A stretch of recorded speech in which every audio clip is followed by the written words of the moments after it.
My father was a liar, a thief, and a con man. And because I idolized him, I tried to be just like him. And for a while, nailed it. I finally found out from his seventh wife that his dying request was to be scattered off the coast of Cadiz, Spain, while Ave Maria was being sung. He was not Spanish. And so this is where I have, the scene is where I'm in the tourism office of Cadiz, and I have just discovered that the person who's coming to sing Ave Maria is not showing up. While in time, I would come to appreciate the beauty of the situation, at the moment I began to crumble. Without needing to say another word, the entire room stopped and snapped into action. They picked up their phones to make calls on my behalf. I should have been grateful, but I was too self-absorbed to see much beyond my immediate need. I could only wonder how a room full of Spanish people could not know how to sing Ave Maria. Isn't it the Catholic national anthem? However, I had never heard the song either because my father, a Catholic, didn't want me to know anything about the religion. He told me one too many stories about having chalkboard pointers broken over his head, scolding and smiting nuns, peddling dogma he wanted nothing to do with. I was helpless and returned to helpless pacing and quietly prayed that my new Spanish family would come up with something. The minutes stretched by. Friday afternoon in Spain was the wrong time to get anything accomplished. I felt my time in Cadiz slipping away.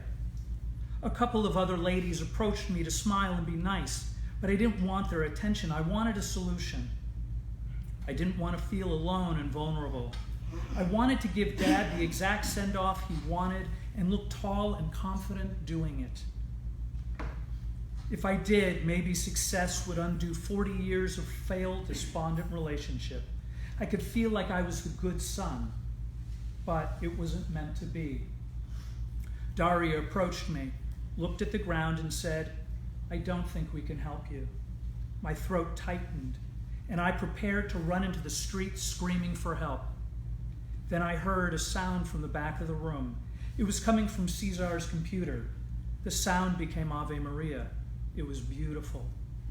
The classical woman's voice became the catalyst for all the emotion and denial that I had been holding on to until that very moment. I felt the tears rolling down my cheeks. I couldn't breathe.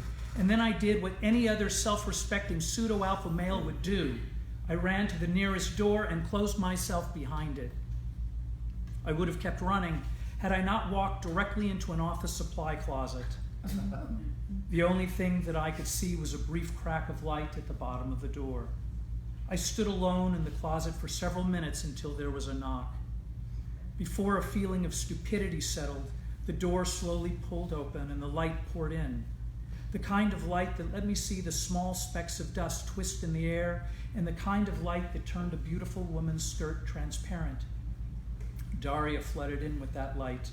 She was the most beautiful woman I had ever seen.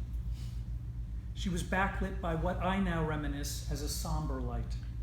In that moment, I think I understood God. She handed me a triangular paper cup of cool water. She tried to look at me in the eye, but instead looked to the ground and took a deep breath. "We have decided you will not do this on your own. We will come with you, to hug you and to kiss you. We will hold your hand and we will mourn with you. You are safe." And she stepped out backward, never raising her eyes to mine, and closed the door in front of her. When she left, the light left with her. It was here that I realized I missed my dad and never wanted to say goodbye.